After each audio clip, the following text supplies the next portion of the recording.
I'm very honoured that I'm here on November the 12th as well. So it's kind of like, it's fitting, isn't it? Yeah. Yeah. Yeah. It's so great. Want to talk about music with you guys, if that's all right. Of course, I mean, I had the pleasure of chatting to Michael and Kyle for season 3, which was amazing. It was great to just kind of dive in with them and their amazing. journey. Yeah. But their music goes way back to the start with you, even before we saw anything. You know, your kind of sizzle was soundtracked by their band's music, which is which is awesome. What was it about that music that was inspiring for you, or that was felt part of the characters in the show? You want to go? Well, we got really excited by the idea of using synth music for the show, and it started out from almost like a practical point of view because so much of the show was harkening back to, classic Spielberg films. But we went, well, we can't.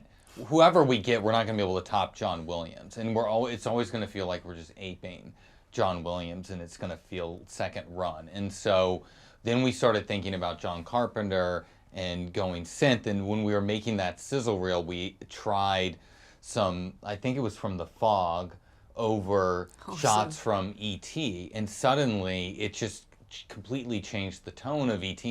in a way that we thought was very, very cool. It's not that hard to make E.T. scary, though. No. E.T. is...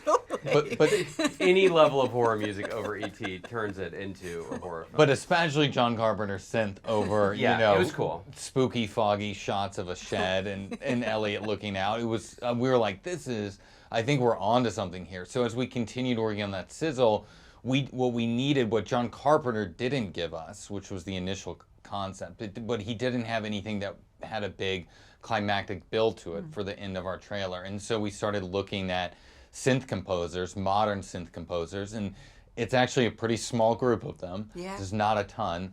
And that's how we stumbled on Kyle and Michael's music on the soundtrack to The Guest. And when we put it down, it gave... it was synth still, and it still fit within the tone of what we wanted to do synth-wise, but it gave it this climactic build. Well, but it was both old school and new school. I mean, which is what we were trying to do with the show. It's like, okay, you want to pay kind of homage and take all these lessons from and evoke the feeling of those older films, but also take it to a new place, and that's what Michael and Kyle's music did. That's an amazing thought, though, isn't it? If you think about all your favourite films, and if you re-scored them with how the experience would be so different. Music is, I think, one of the most powerful tools you have when you're working. I mean, we spend so long on the music and getting the music just right, and it can completely transform a scene. It can make a bad scene great. It can make a great scene bad if you choose the wrong piece of music, and it can completely transform the tone.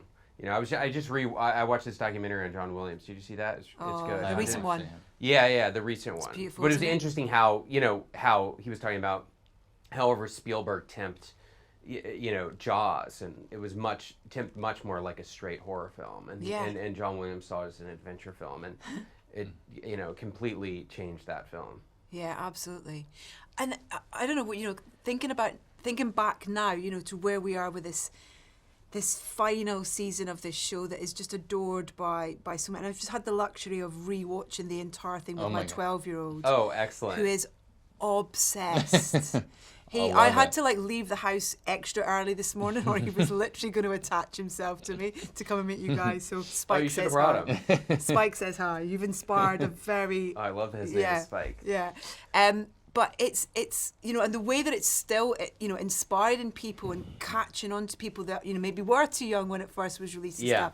But thinking back now to when you started and how important music was for you guys when you were writing that first season, and where you thought music fitted with the show and the characters, both in terms of the score that the guys were going to create, but also we're going to use needle drops. We see needle drops as being a really important part of the story and how to tell the story. Were you thinking about that way back then?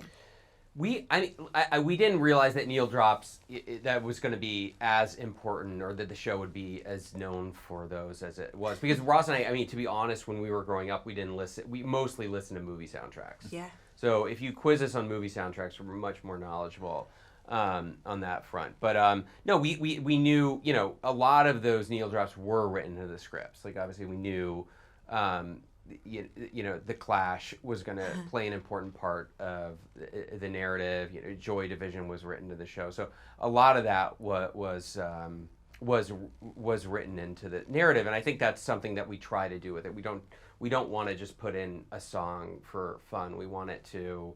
Sometimes we do, but mostly we try to make sure that it's either story driven or character driven, and I think those songs that have been most successful have fallen into that category. And can songs sometimes like help with leading something, whether it's, I don't know, kind of get into the core of a character sometimes, or an internalization or something at times? Exactly, yeah. And obviously sort of something that we started playing with really, on season 1 really with Will singing the song to sort of comfort himself in the Upside Down. We carried that forward into season 2 when they used the song in order to reach into actually and talk to Will when he was possessed in a way by the mind flare, and then all that sort of culminated to the idea of Max in the Kate Bush running up that hill scene. So I think for us, when it's most effective, it's when it's doing both the things that Matt was talking about, where it is telling you something about this character and it's tied into the narrative, as opposed to just going, like sometimes we'll have a scene and we'll like this, a song could make this better, and we'll just listen to 30 different songs over it and see what's the right vibe. But generally that's not how we do it. Generally it's thinking about the character in the script and the narrative and trying to find the perfect song for that moment. I imagine as well, kind of compared to then and now, you've just got artists throwing their songs at you. Whereas I imagine it's an expensive business getting, kind of clearance on songs and stuff. And it's gotten easier for sure. Especially post Kate Bush. That's when we started to have bands offering us some songs for free. Something. Which was really cool, and there were some bands that we love that we but you just can't. There's not a good space for them. We couldn't figure out how to get some of the songs into the show. So at the end of the day, you have to put in what's right for the story. This is going to go out after the first episode's gone out as well. So there's a little kind of section I love, kind of Robin and her DJ. That's just such a great. It's a brilliant idea, and it just fits the character, and it just adds a really lovely tone to that first episode. And the kind of the records, Rockin' Robin, and then Upside Down, genius. Kind of it's those little kind of chuckles that you kind of have with those moments of like respite before we know we're going to get into a kind of slightly more kind of sinister action sort of part of it as well. Yeah. That's kind of like, I don't know, were you kind of want to be DJs growing up as well, in terms of that kind of, we've all kind of played records and pretended at some point that we've wanted to... I don't know if we ever wanted to be DJs. I think that more came out of us, seeing how much music is important in the show and the power of music. So it made sense that for our characters' new hangout spot or hideout spot, however you want to say, that it was a DJ booth, and that using music again as a narrative device to communicate with one another fit thematically with everything. And then Maya also has a great DJ voice. Good. Yeah. She's like, you wanted to give her like a Good Morning Vietnam type feel, and that so some of it's just like, that's fun. Like, let's give Maya that opportunity because we know she's gonna knock it out of the park, which she did. Yeah, I had that cassette, and I played it bare, that Good Morning Vietnam cassette. So good. All those Robin Williams. I love that they had that as part of the soundtrack. Yes. The leads into this. It's just amazing. Yes. God, she so is. It's such a great comparable, for sure. Going back to the score, though, in terms of the different kind of tones that the show has at moments, comedy at times, action at times, romance at times as well, that's a lot of an ask of composers in terms of the different types of music that you want them to create for the show, but it's all got to fit and flow. Yeah, and sometimes I remember, especially as we moved into the third season, which has a lot more comedy in it, we had to, or I'm acting like I had to do this. It was really Kyle and Michael had to figure out what does comedic synth sound like. There were almost no examples of it. You had Beverly Hills Cop. I don't remember. There was very little Fletch. Very, very little, though. To reference. And none of that sounds like their style of music. So, they spent a long time trying to figure out what that sound was. So, it works. The horror atmospheric stuff, that's in their pocket. That's really easy. But and finding sounds that are very sort of the emotional beats. Like how do you hit these really heavy emotional beats without strings? Without strings, exactly, or in piano, is challenging. That in the comedy, but they've done a brilliant job finding that sound, I think. I love as well how, and I really recognised it on that first episode, was the way that music can transition as well, help in terms of, those, it's almost like watching, what I remember watching TV shows when I was, kind of little, as they went from kind of one scene to the next. Yeah. And rather than it just being a cut, the music almost helps as a kind kind of sort of almost like a little guide, a musical guide into from there to there sort of thing as well. This is why I hated working on network television, because you can't do that because you go to commercial.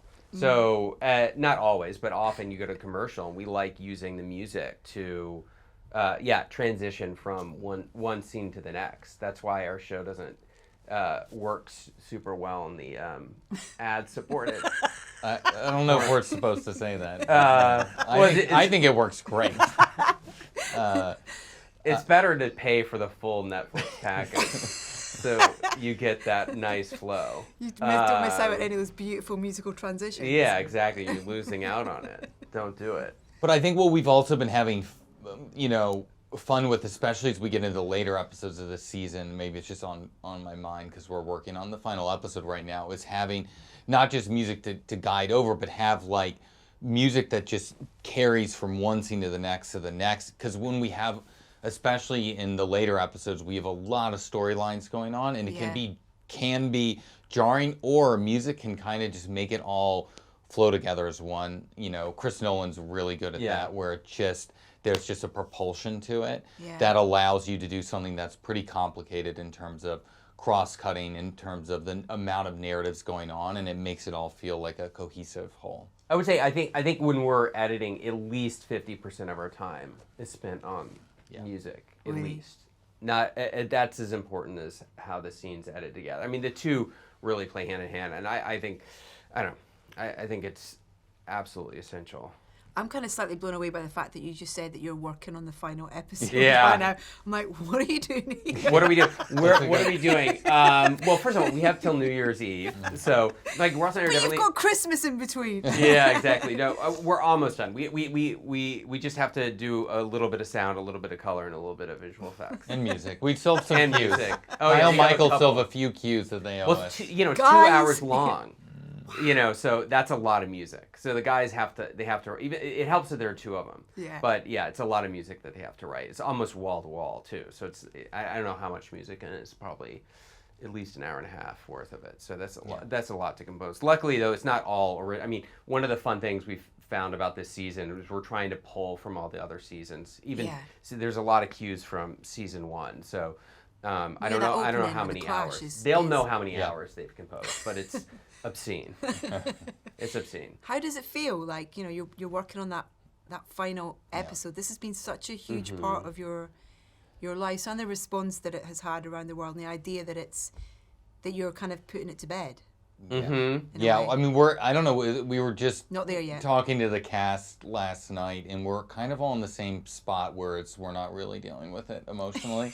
We know we're going to have to come New Year's Day, but while we still got press, while we're still working on it, it's like, what do you mean it's not over? We still got time. Right, we're still all hanging out as a group, and Ross and I will continue working on the final episode until Netflix says stop. The release is in jeopardy, and then which is what happened with the first 4 episodes. Wow. We took it all the way up to where it started to get risky, and then we had to let them go. How was it writing it though? In terms of kind of you're writing these characters in this story in this world that you've created. It's mostly stressful writing. I find writing, I think, is for me the most difficult part of the process, because the possibilities are so infinite. I mean, when you get into editing, even if you've made mistakes. You just have these puddled. You have it's shot, so you have a limited amount of. I mean, there's a lot that you can do, but not as much as you can do in sort of writing. You have to work with what you have. So writing is really challenging. Writing the final episode was hard though on an emotional level because you're writing these characters for the last time. So at a certain point, you get to Dustin's last line, you get to Steve's last line, you get to Eleven's last line, and at the end of it, I remember writing end series as opposed to end season, and that hit pretty hard. That hit pretty hard. I can't. Yeah, when you started it, did you have it carved out as to where it would end and how that you would have 5 seasons? What was the one or the dream at the start with this? The dream was we just couldn't believe we were allowed to make a television show. So there was not, when we were making that first season, there wasn't a lot of thought, honestly, put into that this was going to be a long-running show. Yeah. It was originally pitched as a limited series, and then we heard prior to going into Netflix that they didn't want limited series, and was there a way to make this an ongoing series? And so we said, sure. I think we wrote like 5 lines about it, where we mentioned something about a more sentient evil being behind all of this in the Upside Down, which obviously became Vecna. And then we wrote that Will was coming back from the Upside Down, probably not feeling very well. And that's it. And then that's really all we knew going in, as we were writing that final season. And so once we got into season 2, we started to actually break out a larger mythology, which the Mind Flayer came in. And around that time is when we started talking about the very end of the show and where we wanted it to go. So we've known, to be clear, we didn't know anything that was going to happen in the last season, but we knew those last, 10 minutes. We knew what those were going to be. And I think that became our North Star as we moved forward. But it wasn't until we started writing season 4 that we realized we're going to need how much. And we actually knew what the music was going to be. Really? We did. Yeah, for the final scene. What you mean? Is it? Oh. I can't say. Is it a needle drop or a score though? I don't want to. Oh. But I love that music informed that you knew that already. That's amazing. Mm-hmm. Why? How did you know that? I think it'll make sense when you see it. All right. Okay. I think it'll make sense. Is there a piece of music in the show so far then that has meant the most to you that you've been able to have in the show, whether that be a piece of score or a needle drop? I mean, to me, it was some of the earliest music that Kyle and Michael composed, because that was when we were finding what the show was and the tone of the show. So I remember when we found what the theme song was going to be. Now they had sent us the way we worked, especially in season 1, but we still work like this with them because I think some of the best music we've gotten from them has been this way, which is they don't compose to the scenes. Yeah. I mean, they do, but first they give us a huge library of just music, sound ideas, etc. And one of those was proved to be, or turned out to be, the template for what the theme song was. We were just this sounds like the show. This sounds like what we want to do the show. And then they built it out. And then the other scene, I think one of the first pieces of music that they wrote was the kids' theme. And that took a long time to figure out, but it's in the first episode after the kids finish playing Dungeons and Dragons and they're riding their bikes or whatever. And that captured the other side of the show, which is the sort of more coming of age side of the show. So once we had those 2 themes, to me those were the 2 most important moments. I would say that, and the 11 theme was very early on. Yeah. And I think I think that's interesting because we were working with them so early on that their music really informed what the tone of the show became, because the tone of the show shifted a little bit. And if you do look at that sizzle reel, it is the show, but it is different, and that sizzle is a little closer to how we imagine the show, which is more of a horror show, and much darker. And then between the casting of the kids and Kyle and Michael, and as we were developing these scripts, it became something a little more heartfelt, Yeah. That's amazing to think. I mean, that theme. What was the? I mean, what were the conversations about? The weight of having to create a theme tune for a show, but I mean, They weren't trying to create it. That's you know what I mean? amazing. Like they didn't send us a host of a bunch of music. They were like, one of these could be the themes. It was just one piece of music that they sent us among many pieces of music, which included the 11th theme. And we said, what do you guys think? We feel like maybe that could be the theme. But I think that's what makes it why it worked. Is because it wasn't make a theme song for this show. It was just make some music. And let's just see what happens. It's a very fun way to work. So we've tried to continue that, which is, write us. I don't know, before we started this season, how many hours of music they sent us, but it was quite a lot. But a lot, and it runs the gamut. I mean, some of it's extremely experimental to the point where it really can't go into the show. It's not melodic at all, and then some of it's beautiful, and we find a place for in the show. And then there's a lot of stunning music that they've written we haven't found a place for, and maybe at some point we'll do the unreleased Amazing. Stranger Things music. It's like the DVD bonus, but for the soundtrack. For the soundtrack. I love that idea. Yeah. That's so cool. Cool. But it's also that idea of kind of writing themes for these characters and how those themes evolve over seasons, in terms of where the characters are, both, in terms of their maturity, how they grow both emotionally and physically and stuff. That's amazing to kind of have, a kind of heartbeat of a piece of music, but it grow and change and morph into something different as well. That's right. And I think that's one thing we really try to do with this final season is because we had all this collection of music, there were certain themes that we wanted to get in there and evolve them for this season. But it helps sort of tie, even if fans don't remember that piece of music, maybe subconsciously they do, maybe, and it just sort of, it ties it all together. And then if you do watch it in a run, say a new audience member who's finally old enough to see the show and they watch it from beginning to end, they're definitely gonna remember those songs, and I think they're gonna hit that much harder, and those scenes will hit that much harder. Yeah. Yeah.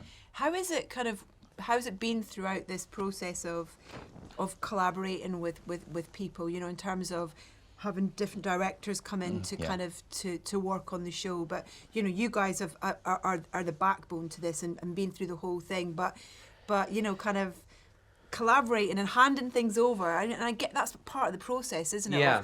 Of the trust that you build with people to have their interpretation of your work. Yeah. And how they see things.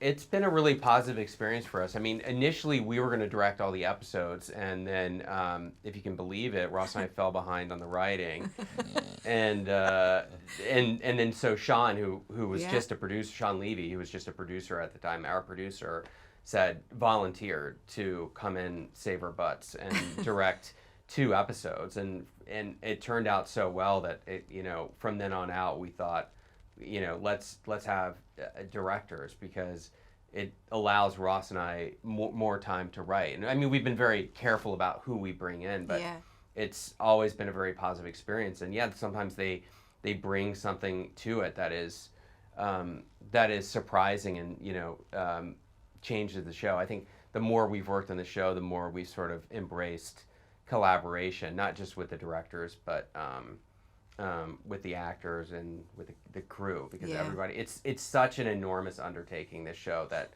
to try to do it alone or to try to micromanage it too much, I think is not a good idea. We do micromanage the edit and the scripts, but as far as the direction go, no. And we're not like, what am I going to do? Hover over Sean Levy's shoulder? Hover over Frank Darabont's shoulder? Like, it's you ridiculous. Do you. Yeah. Yeah, exactly.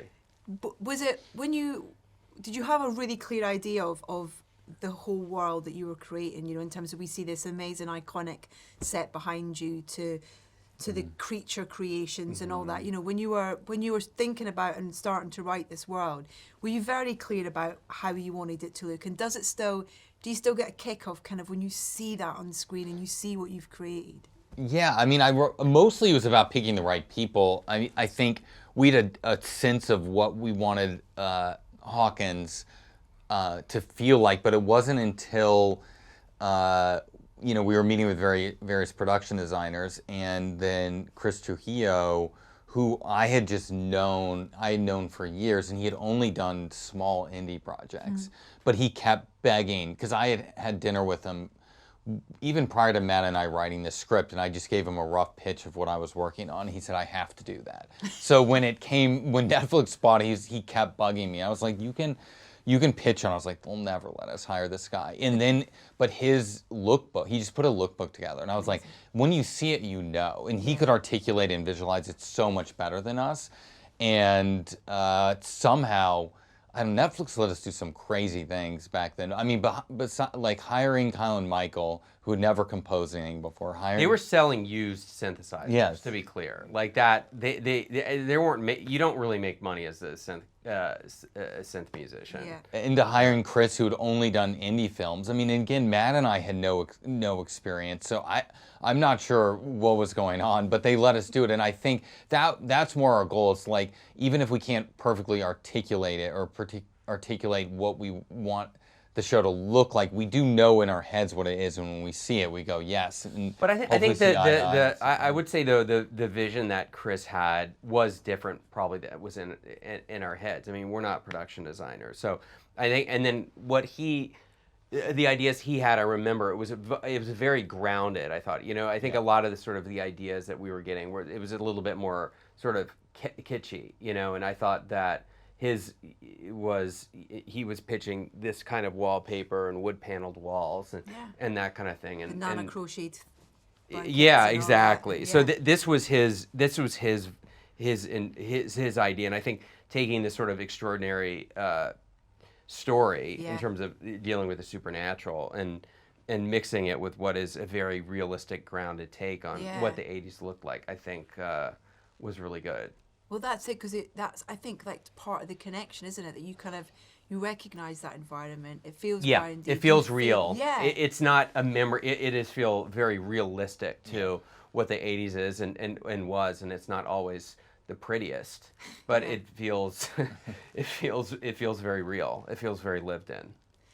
Bit of a random question, but as the creators of this world and these characters and this story, if you could kind of flip it in a way that you could be in it, and you could be in the scene of any scene of 5 seasons of Stranger Things, which one would you put yourself in? Oh man. I mean, listen. I don't want to be in any dangerous scenario. I'm like super risk averse. I don't trust myself. So and I get scared. So I don't want to be in any of those scenarios involving monsters. I would love to play a Dungeons and Dragons game that's hosted by Mike. I think that would be fun. Hanging out in the basement. I would love to hang out in the basement with those guys. Drink some soda, watch a good movie on VHS, and that's what I would absolutely. Yeah, I don't want to go to school and get bullied again. I don't want no monsters. I can see all this personal stuff is fed into the story. Oh God, yeah, for sure. Exactly. No, I just want to. Yeah, exactly. But I would kill to just go back in time and just be in middle school again and just playing nerdy games with my friends. That would be. I mean, that's part of the reason why we wrote the show, is just to sort of relive childhood in a way. So yeah, if I could go back, that's what I would be doing. Yeah. I love that line in where he's trying to get Elle to stop kind of running and pushing herself. He's like, just go and watch a box set of Miami Vice. Yes. I'm up for that. Exactly. That sounds like a great idea. I know, exactly. Yeah. Sounds like an absolutely brilliant idea.